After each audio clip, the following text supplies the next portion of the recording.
Sir कुछ rapid fire सवाल। हाँ जी। स्मॉल कैप इन्वेस्टिंग में सबसे बड़ी गलती क्या होती है?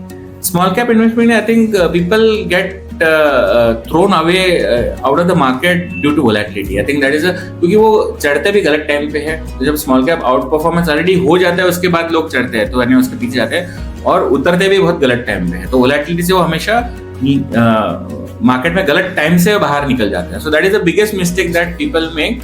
एंड स्मॉल कैप में आपको जब भी इन्वेस्ट करना है तो आपका होराइजन कभी भी 1-2 साल का नहीं होना चाहिए. वो एक साइकोलॉजिकल मिस्टेक लोग बनाते हैं कि यार मैं तो 1-2 साल में रिटर्न्स कमा के निकल जाऊंगा. नहीं, वैसा नहीं होता है. कम से कम 5-6 साल का आपका इन्वेस्टमेंट होराइजन होना चाहिए, तब आपका वेल्थ क्रिएट होता है, तब आपको अच्छे रिटर्न्स मिलते हैं. अगर मार्केट 10-15% करेक्ट हो जाए तो इन्वेस्टर को क्या करे?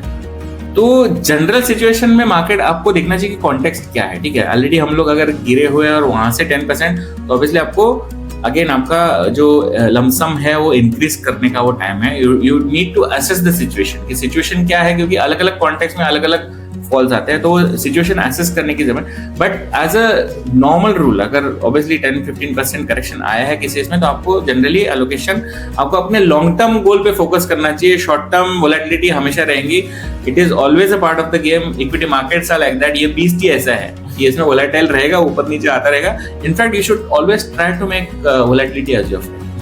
वोलेटाइल मार्केट में एसआईपी या लमसम क्या बेटर? आई थिंक डिपेंड करता है कि आप कौन सी फेज में हो. Are you at the beginning phase of that volatility, are you at the mature phase of that volatility, और यहाँ से हम ऑलरेडी कितने गिरे हैं and so on and so forth. That will determine कि लमसम, या जैसे मैं बोला था ना कि स्मॉल कैप में मे बी लमसम का टाइम आ गया है कि अभी हमें इतने जो गिरे हैं, तो शायद lump sum is much better option and added with an SIP. ठीक है, तो वो डिपेंड करता है. बाकी SIP is always perennial. I mean वो तो हम हमेशा एवरग्रीन है, किसी भी सिचुएशन में एसआईपी तो ऑलवेज.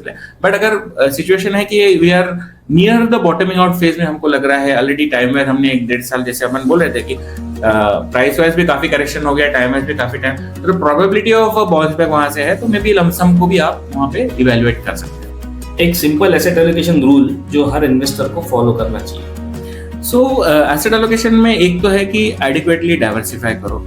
ठीक है, अगर आपसे हो सकता है तो हर एक एसेट का साइकिल्स होता है, तो साइकिल के किस फेज में है अगर आप एनालाइज कर सकते हो तो शायद आपको करना चाहिए कि एटलीस्ट आपको सिंपल चीज करना है, ये मैच्योर फेज में है कि स्टार्टिंग फेज में है कि मिड फेज में. ठीक है, इतना आपको एनालाइज करना है. उसके हिसाब से आपको हर साल उसको रीबैलेंस भी करना चाहिए. तो adequately diversification and rebalancing at a regular interval. So that is the golden rule for asset allocation. Great. Young investor के लिए एक इम्पोर्टेंट एडवाइस.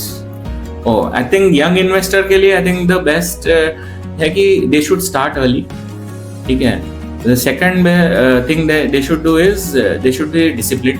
उनका अप्रोच हमेशा डिसिप्लिन होना चाहिए. They should not get carried away by the market moves and herd mentality से they should not get carried away.